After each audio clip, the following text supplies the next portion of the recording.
Bapak Ibu hadirin yang berbahagia, selanjutnya mari kita ikuti testimoni yang kedua yang akan disampaikan oleh Bapak Kiai Haji MH Ainun Najib. Kepada beliau kami persilakan.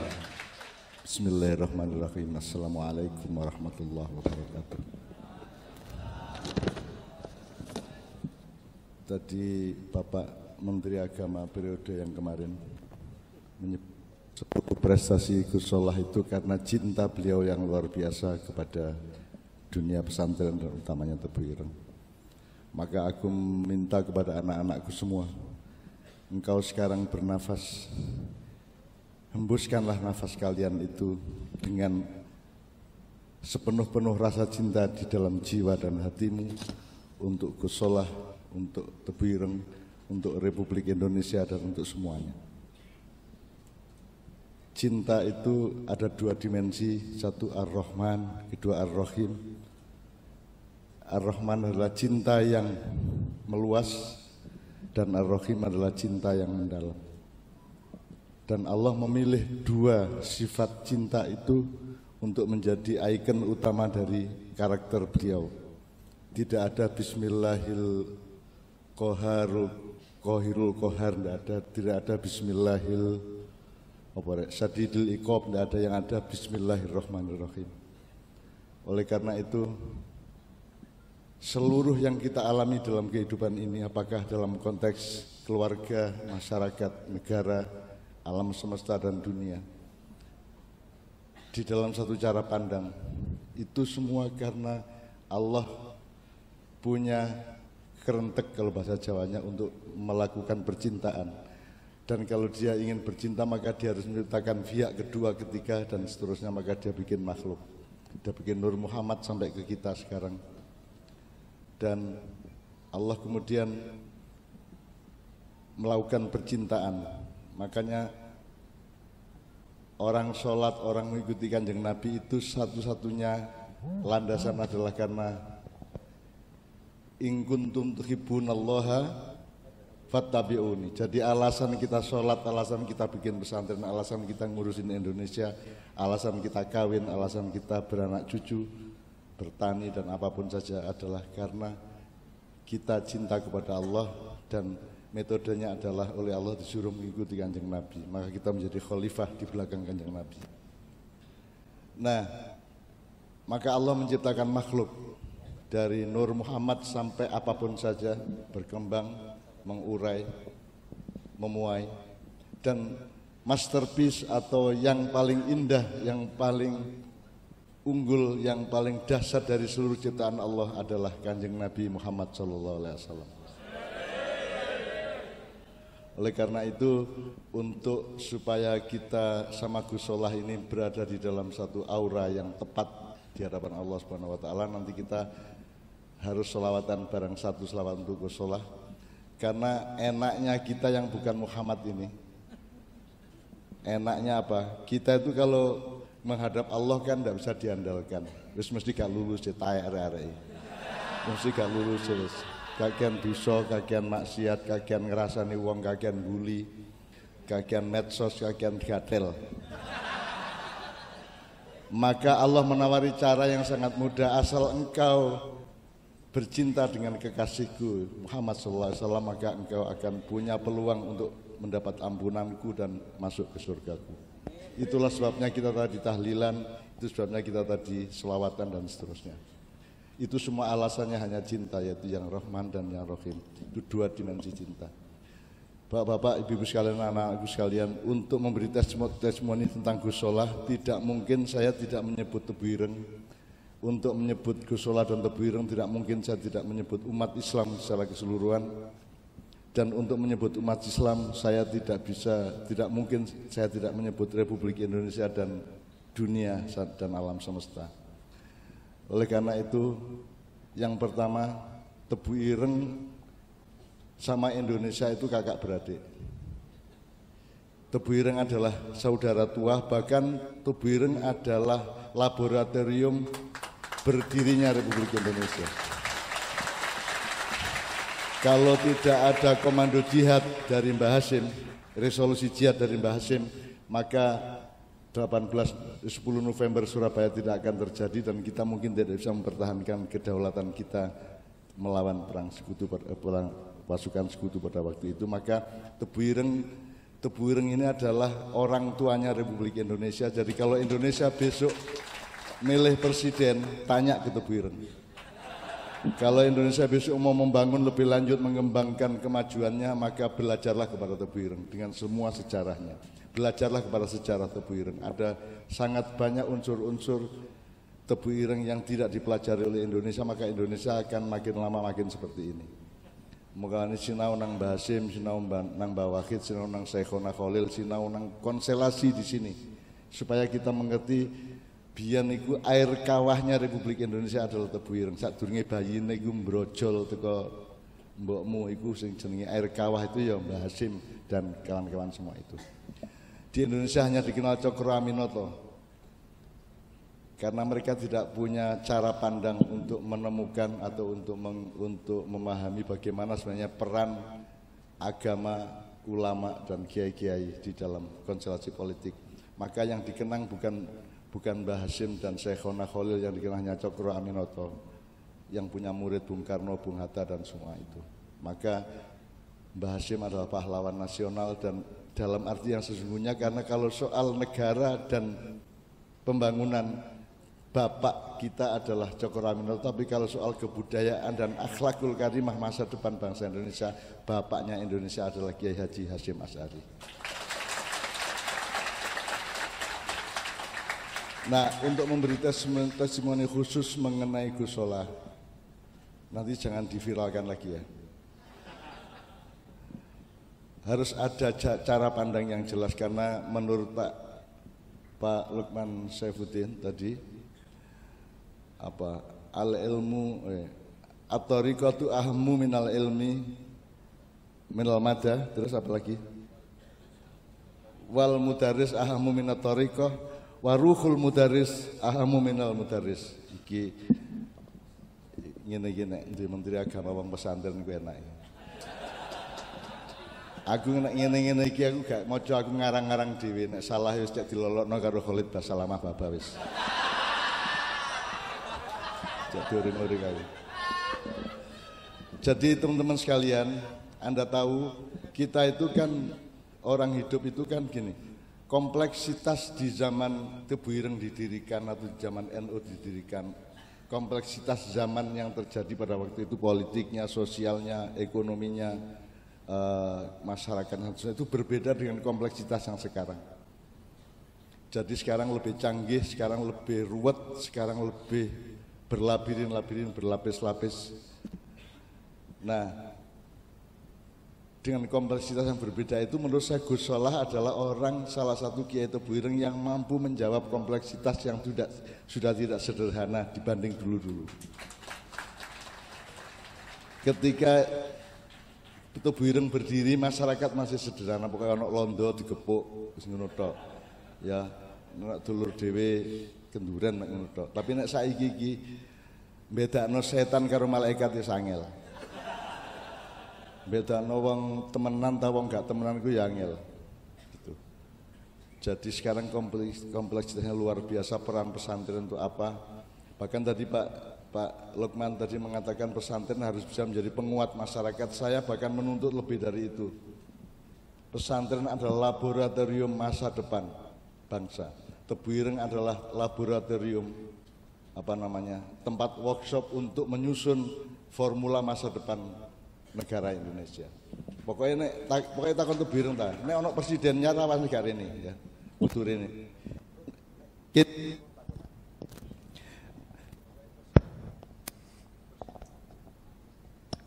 Presiden baru nanti harus ke Tebu Ireng tanya-tanya nang keras, nang di tak takon kabeh. Engko nek kene gak iso jawab takon aku. Ngono wis gampang. Jadi Bapak sekalian, saya melihat Tebu Ireng ini setelah Gus Solah itu membangunnya sedemikian rupa pada posisi yang tepat di tengah jenis kompleksitas keindonesiaan yang luar biasa ruwet ini dan tidak mudah dipahami. Gus Solah melakukan sesuatu yang sangat jernih, yang sangat tepat. Gus Solah jadi gini, Orang sekarang kan harus, Anda kalau mau makan kan harus tahu, harus punya metode. Iki sego ta plastik lah kudu roh ya. Ya tak karek. Iki kopi ta oli lah kudu roh. Apa meneh? Iki parfum tantut kudu roh. Nah, untuk memahami gusolah kita pakai metodologi apa? Kita pakai cara pandang yang apa? Selama ini kalau untuk memilih anggota DPR kan asas utamanya kan, pedoman utamanya kan popularitas, bukan ekspektasi, bukan kompetensi. Makanya yang jadi wakil kita sekarang Krisdayanti dan Mulan Jamila. Karena urusannya adalah popularitas. Nah, teman sekalian, di dunia ini orang mudah kagum. Jadi orang yang akan dipilih, yang ditestimoni, yang dipersaksikan adalah satu orang hebat. Orang nek Jawane, nek Jawane ampuh, wong tepak iku, nek cara Jombang. Cuman tepak itu kan abstrak. Dia harus ada penisbahan yang jelas. Misalnya orang yang pinter pencait dianggap tepak, dianggap hebat. Tapi kan fakultasnya adalah pencak. Nah sekarang orang yang dianggap paling hebat, kan sekarang pokoknya uang itu hebat. Kayak diakoni wong lak ngono. Lah tapi hebat itu apa? Terus jadi nisbahnya bisa ke kepandaian, ke kesolehan, ke kekayaan, ke kekuasaan, ke kekuatan, dan lain sebagainya. Nah, jadi di dunia ini ada orang kuasa sehingga hebat, ada orang kuat sehingga hebat, ada orang sakti sehingga hebat, ada orang kaya sehingga hebat. Tapi seluruh kehebatan itu tadi tidak laku di depan Allah Subhanahu wa taala. Kon pendita-pendidi karo sugihmu gak payu kan. Gak payu ning ngarep Gusti Allah. Pintermu ya gak payu ning ngarep Gusti Allah. Ngomong apa kan, ngomong apa kan, Bang? Sampean tahu siang ngarepe malaikat coba. Apa ngomong apa tak ketakon kok kan gitu. Jadi itu semua tidak laku, dan Gusolah juga bukan semua itu. Gusolah bukan orang yang hebat karena kepandaiannya. Gusolah bukan orang hebat karena kekayaannya. Gusolah bukan orang hebat karena popularitasnya. Gusolah bukan orang yang hebat karena apa? Karena bermacam-macam yang orang menyembahnya dan mengaguminya. Gusolah adalah orang yang seluruh karakternya itu laku di depan Allah. Akhlakul karimahnya jelas, jujur pikirannya, sederhana hidupnya. Ya apa jenenge putune Mbah Hasim nganggo Vespa otok-otok ngene kok. Iku nek aku gak gelem aku. Selamat aku duduk putune ya. Aku mek tanggane ya. Jadi Gusolah itu top tenan, dan Gusolah itu harus kita catat tidak karena kehebatan-kehebatan yang serba takhayul seperti kekayaan, kekuasaan, itu cuma takhayul. Gusolah itu hebat sebagaimana kriteria Allah, bahwa orang itu ikhlas, bahwa orang itu sungguh-sungguh, bahwa orang itu tafaqquh fiddin, ya, bahwa orang itu pokoknya dia punya unsur-unsur yang paling kualitatif yang disebut aksani takwim oleh Allah untuk menyebut manusia itu. Dan Gusolah itu aksani takwim. Kalau Gusur aksanu takwim. Kalau perlu tingkat 3 aksanu takwim. Karena tidak ada orang yang kecerdasannya melebihi Gus Dur. Tidak ada di seluruh dunia dari zaman apapun sampai sekarang. Wong tak unggahno dadi presiden terus tak kei syarat Gus, tapi pokoknya presiden mulai sampean gak oleh ono hubungan karo Nyai Roro Kidul. Ngono iku dhek ngguyu gak apa-apa, tenang aja, wis tak SMS dhek. Iki krungu wonge ngrungokno iki. Lho Gus, di SMS ya apa? Pokoknya tak kei anjuran Kanjeng Ratu sampean jilbaban saiki. Jadi sampean nang Segara Kidul nek ana jilbab metu teko segara iku Nyai Roro Kidul. Dan itu adalah atas dakwahnya Gus Dur almarhum. Saya tidak pernah menemukan tingkat dan kejelian kreativitas melebihi Gus Dur. Ya, jadi wong nuwakal pol ya Gus Dur. Pikirane iku sing gak ngono. Sing gak pinter apa meneh sing ya lak ngono ya. Ya. Itu iso-isone lho ngomong ngono lho. Ngongkon Nyai Roro Kidul jilbaban. hijaber, Nyai Roro hijaber. Iku yang ngono wong Jakarta itu jilbab kok dihijab lho. Nek hijab iku lak tembok ya to, korden iku hijab. Kasful hijab iku menguak rahasia. Nek iku ya jalabib yang mufradat jilbab nek sing digawe. Ngono wong Jakarta jilbab wis nganggo hijab terus untuk menyebut wonge hijaber. Kon iku cara Arab ta cara Inggris gadel taek kan iku.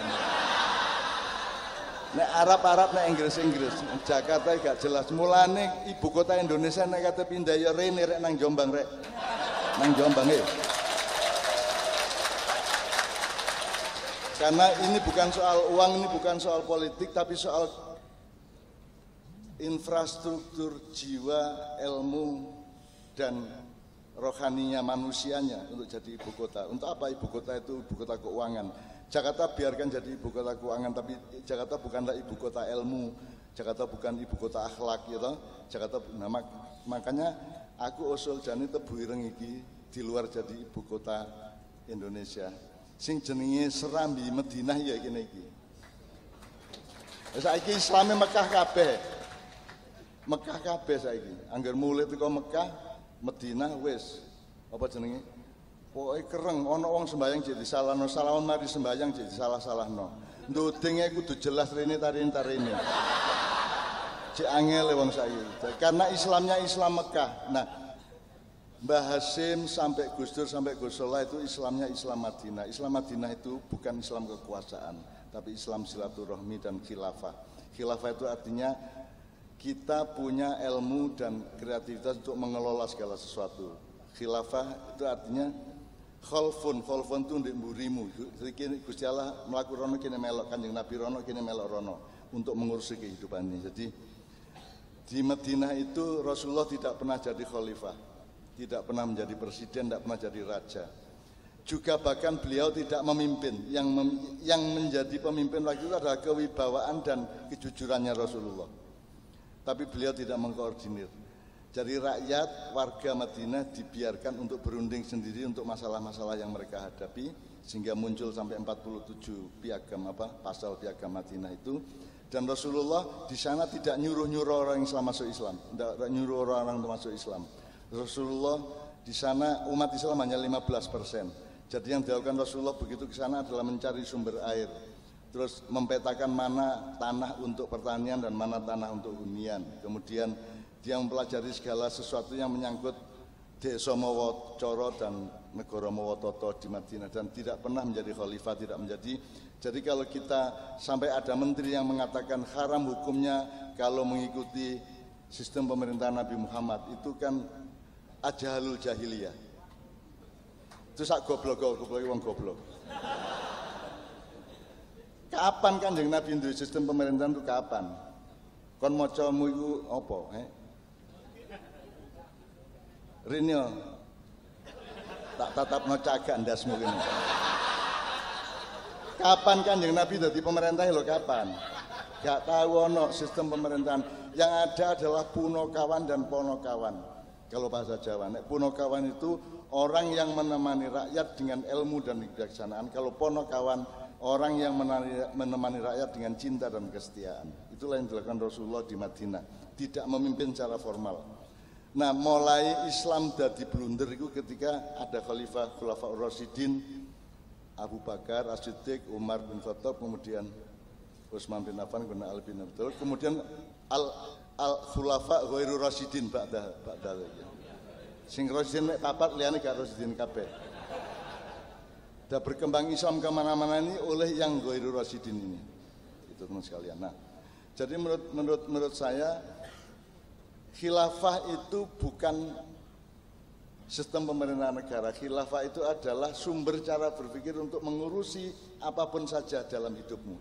Dari keluargamu, dirimu sendiri, hatimu, pikiranmu, kebunmu, sawahmu, tanamanmu, kencingmu, semua kamu urusi, kamu kelola dengan khilafah itu. Jadi khilafah itu bukan satu bahasa yang bisa dikonotasikan secara padat menjadi sistem kekuasaan. Tetapi kadung Abu Bakar dari khalifah, wong Syiah nek tak kandhani kuwi yen sing salah Abu Bakar iku ben lapo dadi khalifah bareng Kanjeng Nabi gak tau dadi khalifah. Seneng atine ya. Gitu Cak. Iya. Sing luwih salah meneh Ali ngono. Lho apa? Lah Ali kok gelem-geleme nerusno lho. Nek aku dadi Ali, aku ngelompokno kabeh tak maiyahno kabeh. Tak kelompokno rek, wis aku gak usah dadi khalifah gak patheken rek. Tapi ayo diatur bareng gawe perjanjian bareng ya apa enake terus iki. Mari matine Sayyidina Utsman wis mari ngono dimane kon mateni aku utawa aku mateni kon ya saiki ayo rembug bareng-bareng ya apa. Nah, itu yang dilakukan Rasulullah bukanlah khilafah dalam arti padat kekuasaan, tetapi adalah kebijaksanaan untuk mengelola tata kehidupan di lingkungan Madinah pada waktu itu. Makanya saya membayangkan sebenarnya saiki wis ana serambi Mekah Aceh, lagi serambi Madinah ini. Ini nek prasaku ya semua pesantren Tebu Ireng harus menjadi serambi Madinah. Jadi urusannya gak apa jenenge tauhid dan akhlak, urusannya itu adalah silaturahmi, urusan pluralisme, urusan bertani, urusan berdagang dengan baik. Itu Madaniyah namanya. Nah, menurut saya Gus Solah adalah orang semacam itu. Gus Solah tidak spektakuler seperti Gus Dur, tapi Gus Solah adalah orang yang sangat jujur, orang yang juga tidak bernafsu terhadap apapun yang dia tidak boleh bernafsu. Gus Solah juga tidak mengejar sesuatu yang dia tidak pantas mengejarnya. Gus Solah ya apa anane wong motore Vespa. Itu pun aku curiga duduk Vespa paling ku baja iku. Nek Vespa lak temenan Itali nek baja iku ya meh-meh kayak Vespa tapi duduk Vespa baja. Soalnya aku biyen nggih baja rek. Jadi karena saya ini dekat sama Gus Solah karena saya beristri dengan orang yang dari bapaknya istri saya itu temennya Gus Solah. Dia macam-macam bukan karo aku. Moro tuaku iki kancane Gus Solah, iya rek, moro tuaku karo cacakne moro tuaku kancane Gus Solah. Kos bareng zaman ITB biyen sak piturute. Ngono lho rek, dadi aku iki elek-elek ya warga Tebu Ireng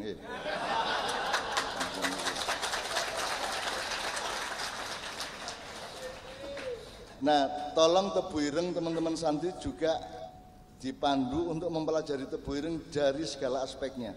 Karena ada banyak sekali hal-hal yang menyangkut Tebu Ireng yang tidak diketahui sendiri oleh banyak orang Tebu Ireng maupun santri-santri Tebu Ireng. Karena begitu banyak infrastruktur ilmu dan hikmah dari sejarah Tebu Ireng untuk Republik Indonesia.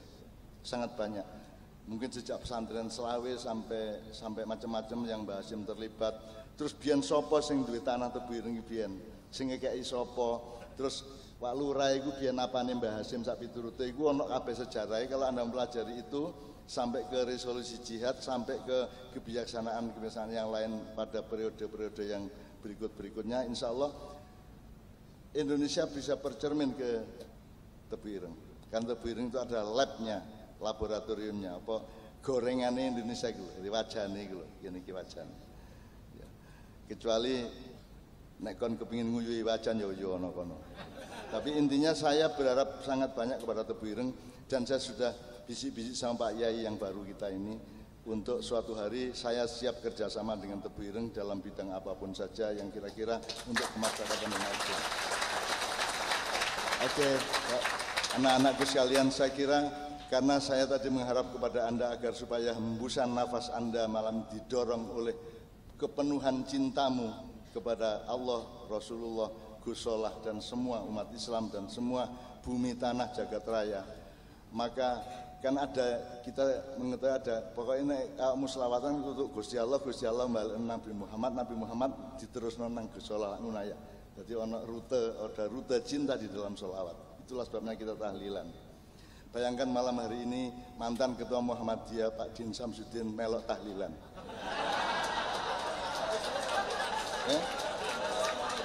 Iya, dan itu di samping saya tak lirik-lirik apal tagare gitu.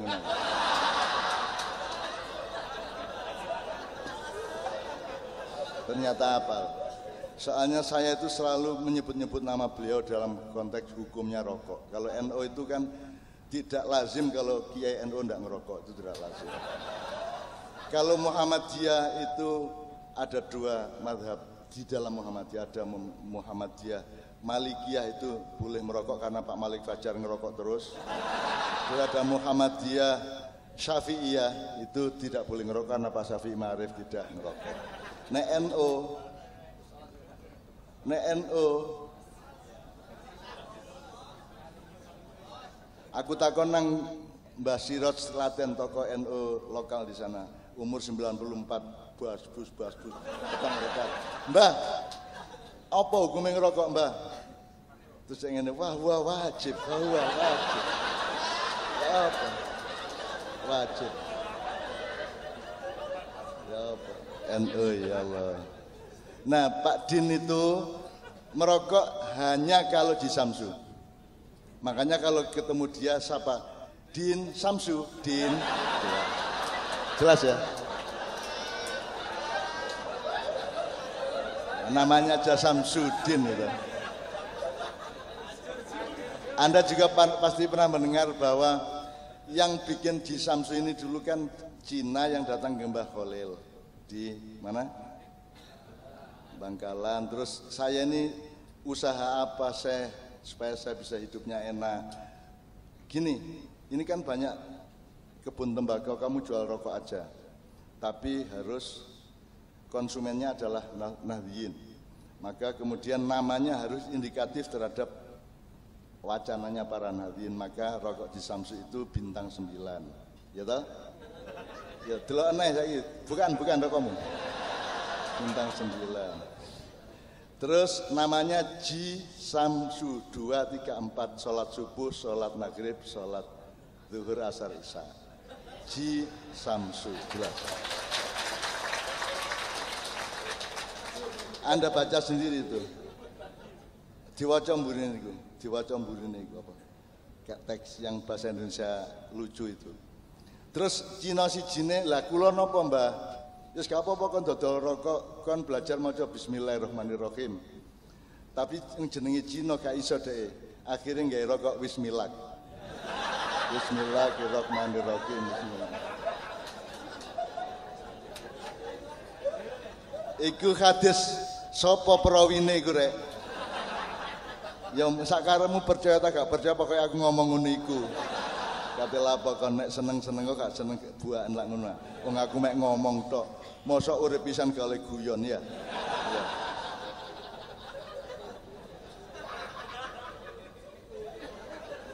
Al hayatu bila guyonin karujau bila lomboin gitu.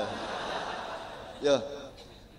Sekarang kita kirim selawat untuk Gus Solah sampai ke Rasulullah, ke Allah, kemudian ke Gus Solah dan kembali dari Allah ke kita semua. A'udzubillahi minasyaitonirrajim. Laqad ja'akum semua. Ja'akum rasulun min anfusikum azizun 'alaihi ma 'anittum mu'minina raufur rahim. Fa in tawallaw faqul hasbiyallahu la ilaha illa huwa alaihi tawakkaltu wa huwa rabbul 'arsyil 'azim. Innallaha wa malaikatahu yusalluna 'alan nabi ya ayyuhalladzina amanu sallu 'alaihi wa sallimu taslima. Allahumma shalli wa sallim wa barik alaihi. Mudah-mudahan Allah melimpahkan 1000 keselamatan kesejahteraan untuk kesolah.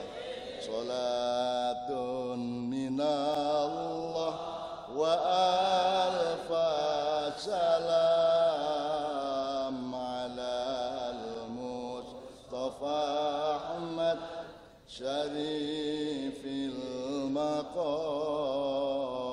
Salatun minallah wa alfa salam alal Mustafa Ahmad syarifil maqam.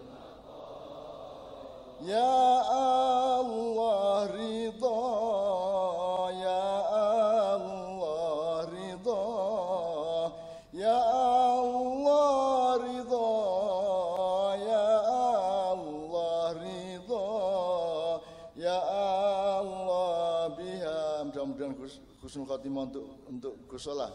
Ya Allah biha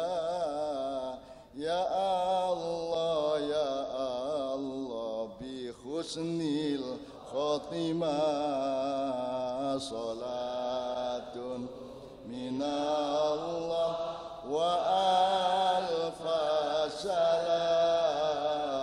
alal Mustafa Ahmad syarifil maqam salatun minallah wa alfa salam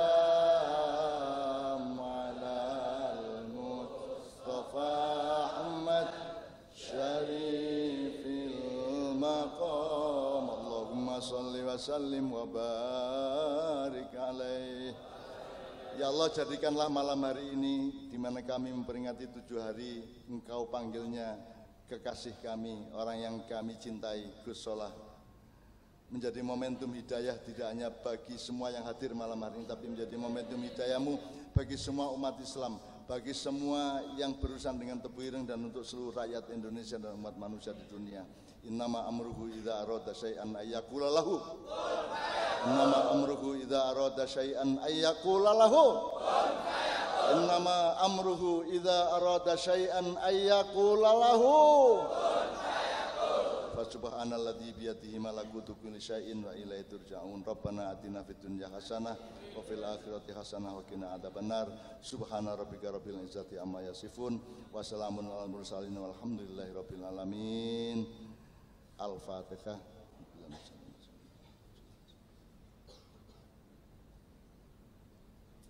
Kul in dhalaltu fa innama adillu ala nafsi fa in ihtadaitu fa ma yuhiya ila ya rabbi. Assalamualaikum warahmatullahi wabarakatuh.